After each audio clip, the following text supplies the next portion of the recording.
Hello everyone. Welcome to Words and Wonders. Today I will be reading one of the many stories by H.P. Lovecraft, From Beyond. Please like and subscribe if you like what I do here. Now, let's begin. Horrible beyond conception was the change which had taken place in my best friend, Crawford Tillinghast. I had not seen him since that day, 2 months and a half before, when he had told me toward what goal his physical and metaphysical researches were leading, when he had answered my odd and almost frightened remonstrances by driving me from his laboratory and his house in a burst of fanatical rage. I had known that he now remained mostly shut in the attic laboratory with that accursed electrical machine, eating little and excluding even the servants, but I had not thought that a brief period of 10 weeks could so alter and disfigure any human creature. It is not pleasant to see a stout man suddenly grow thin, and it is even worse when the baggy skin becomes yellow or grayed, the eyes sunken, circled, and uncannily glowing, the forehead veined and corrugated, and the hands tremulous and twitching. And if added to this there be a repellent unkemptness, a wild disorder of dress, a bushiness of dark hair, white at the roots, and an unchecked growth of pure white beard on a face once clean-shaven, the cumulative effect is quite shocking. But such was the aspect of Crawford Tillinghast on the night his half-coherent message brought me to his door after my weeks of exile, such the spectre that trembled as it admitted me, candle in hand, and glanced furtively over its shoulder, as if fearful of unseen things in the ancient lonely house set back from benevolent street. That Crawford Tillinghast should ever have studied science and philosophy was a mistake. These things should be left to the frigid and impersonal investigator, for they offer 2 equally tragic alternatives to the man of feeling and action: despair if he fail in his quest, and terrors unutterable and unimaginable if he succeed. Tillinghast had once been the prey of failure, solitary and melancholy, but now I knew, with nauseating fear of my own, that he was the prey of success.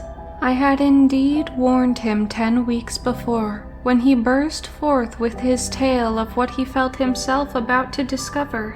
He had been flushed and excited then, talking in a high and unnatural, though always pedantic voice. "What do we know," he had said, "of the world and the universe about us? Our means of receiving impressions are absurdly few, and our notions of surrounding objects infinitely narrow. We see things only as we are constructed to see them, and can gain no idea of their absolute nature. With 5 feeble senses we pretend to comprehend the boundlessly complex cosmos, yet other beings with a wider, stronger, or different range of senses might not only see very differently the things we see, but might see and study whole worlds of matter, energy, and life which lie close at hand, yet can never be detected with the senses we have. I have always believed that such strange, inaccessible worlds exist at our very elbows, and now I believe I have found a way to break down the barriers. I am not joking. Within 24 hours that machine near the table will generate waves, acting on unrecognized sense organs that exist in us as atrophied or rudimentary vestiges. Those waves will open up to us many vistas unknown to man, and several unknown to anything we consider organic life. We shall see that at which dogs howl in the dark, and that at which cats prick up their ears after midnight. We shall see these things, and other things which no breathing creature has yet seen. We shall overleap time, space, and dimensions, and without bodily motion, peer to the bottom of creation." When Tillinghast said these things, I remonstrated, for I knew him well enough to be frightened rather than amused. But he was a fanatic, and drove me from the house. Now he was no less a fanatic, but his desire to speak had conquered his resentment, and he had written me imperatively in a hand I could scarcely recognize. As I entered the abode of the friend so suddenly metamorphosed into a shivering gargoyle, I became infected with the terror which seemed stalking in all the shadows. The words and beliefs expressed 10 weeks before seemed bodied forth in the darkness beyond the small circle of candlelight, and I sickened at the hollow, altered voice of my host. I wished the servants were about, and did not like it when he said they had all left 3 days previously. It seemed strange that old Gregory, at least, should desert his master without telling as tried a friend as I. It was he who had given me all the information I had of Tillinghast after I was repulsed in rage. Yet I soon subordinated all my fears to my growing curiosity and fascination. Just what Crawford Tillinghast now wished of me I could only guess, but that he had some stupendous secret or discovery to impart I could not doubt. Before I had protested at his unnatural prying into the unthinkable. Now that he had evidently succeeded to some degree, I almost shared his spirit, terrible though the cost of victory appeared. Up through the dark emptiness of the house I followed the bobbing candle in the hand of this shaking parody on man. The electricity seemed to be turned off, and when I asked my guide, he said it was for a definite reason. It would be too much. I would not dare. He continued to mutter. I especially noted his new habit of muttering, for it was not like him to talk to himself. We entered the laboratory in the attic, and I observed that detestable electrical machine, glowing with a sickly, sinister, violent luminosity. It was connected with a powerful chemical battery, but seemed to be receiving no current, for I recalled that in its experimental stage it had sputtered and purred when in action. In reply to my question, Tillinghast mumbled that this permanent glow was not electrical in any sense that I could understand. He now seated me near the machine, so that it was on my right, and turned a switch somewhere below the crowning cluster of glass bulbs. The usual sputtering began, turned to a whine, and terminated in a drone so soft as to suggest a return to silence. Meanwhile, the luminosity increased, waned again, then assumed a pale outre color or blend of colors, which I could neither place nor describe. Tillinghast had been watching me, and noted my puzzled expression. "Do you know what that is?" he whispered. "That is ultraviolet." He chuckled oddly at my surprise. "You thought ultraviolet was invisible, and so it is. But you can see that and many other invisible things now. Listen to me. The waves from that thing are waking 1,000 sleeping senses in us. Senses which we inherit from eons of evolution, from the state of detached electrons to the state of organic humanity. I have seen truth, and I intend to show it to you. Do you wonder how it will seem? I will tell you. Here Tillinghast seated himself directly opposite me, blowing out his candle and staring hideously into my eyes. Your existing sense organs, ears first, I think, will pick up many of the impressions, for they are closely connected with the dormant organs. Then there will be others. You have heard of the pineal gland. I laugh at the shallow endocrinologist, fellow dupe and fellow parvenu, of the Freudian. That gland is the great sense organ of organs. I have found out. It is like sight in the end, and transmits visual pictures to the brain. If you are normal, that is the way you ought to get most of it. I mean, get most of the evidence from beyond. I looked about the immense attic room, with the sloping south wall, dimly lit by rays which the everyday eye cannot see. The far corners were all shadows, and the whole place took on a hazy unreality which obscured its nature and invited the imagination to symbolism and phantasm. During the interval that Tillinghast was silent, I fancied myself in some vast and incredible temple of long-dead gods, some vague edifice of innumerable black stone columns reaching up from a floor of damp slabs to a cloudy height beyond the range of my vision. The picture was very vivid for a while, but gradually gave way to a more horrible conception, that of utter, absolute solitude in infinite, sightless, soundless space.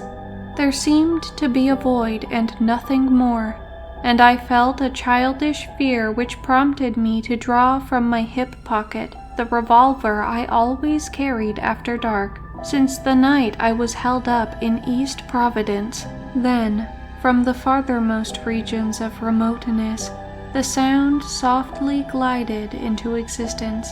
It was infinitely faint, subtly vibrant, and unmistakably musical, but held a quality of surpassing wildness which made its impact feel like a delicate torture of my whole body. I felt sensations like those one feels when accidentally scratching ground glass. Simultaneously, there developed something like a cold draft, which apparently swept past me from the direction of the distant sound. As I waited breathlessly, I perceived that both sound and wind were increasing, the effect being to give me an odd notion of myself as tied to a pair of rails in the path of a gigantic approaching locomotive. I began to speak to Tillinghast, and as I did so, all the unusual impressions abruptly vanished. I saw only the man, the glowing machine, and the dim apartment. Tillinghast was grinning repulsively at the revolver which I had almost unconsciously drawn, but from his expression I was sure he had seen and heard as much as I, if not a great deal more. I whispered what I had experienced, and he bade me to remain as quiet and receptive as possible. "Do not move," he cautioned, "for in these rays we are able to be seen as well as to see. I told you the servants left, but I did not tell you how. It was that thick-witted housekeeper. She turned on the lights downstairs after I had warned her not to, and the wires picked up sympathetic vibrations, but it must have been frightful. I could hear the screams up here in spite of all I was seeing and hearing from another direction, and later it was rather awful to find those empty heaps of clothes around the house. Mrs. Updike's clothes were close to the front hall switch. That's how I know she did it. It got them all. But so long as we don't move, we're fairly safe.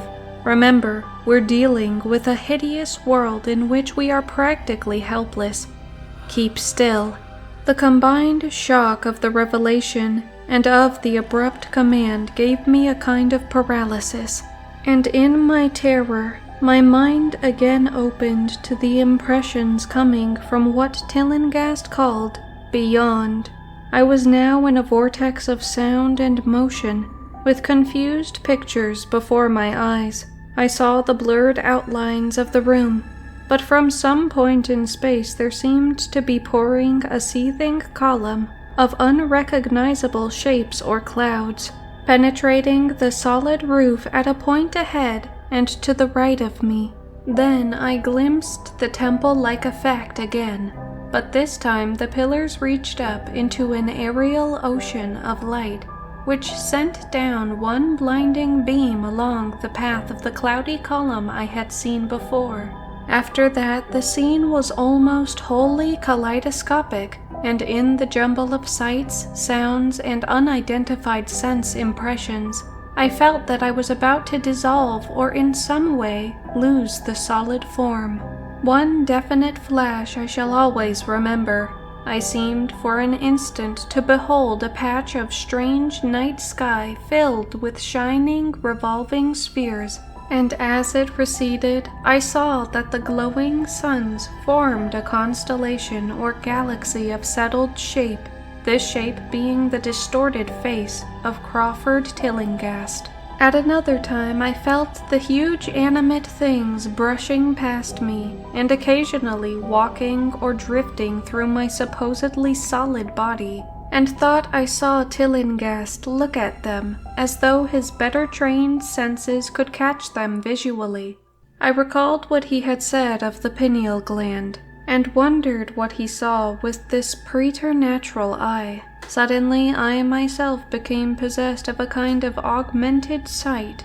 Over and above the luminous and shadowy chaos arose a picture, which though vague, held the elements of consistency and permanence. It was indeed somewhat familiar, for the unusual part was superimposed upon the usual terrestrial scene, much as a cinema view may be thrown upon the painted curtain of a theater. I saw the attic laboratory, the electrical machine, and the unsightly form of Tillinghast opposite me, but of all the space unoccupied by familiar material objects, not one particle was vacant. Indescribable shapes, both alive and otherwise, were mixed in disgusting disarray, and close to every known thing were whole worlds of alien, unknown entities. It likewise seemed that all the known things entered into the composition of other unknown things, and vice versa. Foremost among the living objects were great inky, jellyish monstrosities, which flabbily quivered in harmony with the vibrations from the machine. They were present in loathsome profusion, and I saw to my horror that they overlapped, that they were semi-fluid and capable of passing through one another and through what we know as solids. These things were never still, but seemed ever floating about with some malignant purpose. Sometimes they appeared to devour one another, the attacker launching itself at its victim and instantaneously obliterating the latter from sight. Shudderingly, I felt that I knew what had obliterated the unfortunate servants, and could not exclude the things from my mind as I strove to observe other properties of the newly visible world that lies unseen around us. But Tillinghast had been watching me, and was speaking. "You see them? You see them? You see the things that float and flop about you and through you every moment of your life. You see the creatures that form what men call the pure air and the blue sky? Have I not succeeded in breaking down the barrier? Have I not shown you worlds that no other living men have seen?" I heard him scream through the horrible chaos, and looked at the wild face thrust so offensively close to mine. His eyes were pits of flame, and they glared at me with what I now saw was overwhelming hatred. The machine droned detestably. "You think those floundering things wiped out the servants? Fool! They are harmless. But the servants are gone, aren't they? You tried to stop me. You discouraged me when I needed every drop of encouragement I could get. You were afraid of the cosmic truth. You damned coward. But now I've got you. What swept up the servants? What made them scream so loud? Don't know, eh? You'll know soon enough. Look at me. Listen to what I say. Do you suppose there are really any such things as time and magnitude? Do you fancy there are such things as form or matter? I tell you, I have struck depths that your little brain can't picture. I have seen beyond the bounds of infinity and drawn down demons from the stars. I have harnessed the shadows that stride from world to world to sow death and madness. Space belongs to me. Do you hear? Things are hunting me now. The things that devour and dissolve. But I know how to elude them. It is you they will get, as they got the servants. Stirring, dear sir. I told you it was dangerous to move. I have saved you so far by telling you to keep still. Saved you to see more sights and to listen to me. If you had moved, they would have been at you long ago. Don't worry, they won't hurt you. They didn't hurt the servants. It was seeing that made the poor devils scream so. My pets are not pretty, for they come out of places where aesthetic standards are very different. Disintegration is quite painless, I assure you. But I want you to see them. I almost saw them, but I knew how to stop. You were not curious? I always knew you were no scientist. Trembling, eh? Trembling with anxiety to see the ultimate beings I have discovered? Why don't you move then? Tired? Well, don't worry, my friend, for they are coming. Look, look, curse you, look! It's just over your left shoulder. What remains to be told is very brief and may be familiar to you from the newspaper accounts. The police heard a shot in the old Tillinghast house and found us there. Tillinghast dead and me unconscious. They arrested me because the revolver was in my hand, but released me in 3 hours after they found it was apoplexy which had finished Tillinghast, and saw that my shot had been directed at the noxious machine which now lay hopelessly shattered on the laboratory floor. I did not tell very much of what I had seen, for I feared the coroner would be skeptical, but from the evasive outline I did give, the doctor told me that I had undoubtedly been hypnotized by the vindictive and homicidal madman. I wish I could believe that, doctor. It would help my shaky nerves if I could dismiss what I now have to think of the air and the sky about and above me. I never feel alone or comfortable, and a hideous sense of pursuit sometimes comes chillingly on me when I am weary.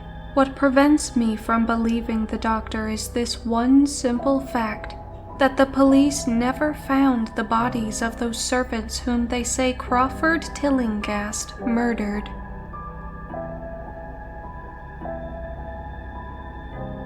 Thank you guys for watching, and if you would like to hear more stories like this, feel free to like, subscribe, and comment down below.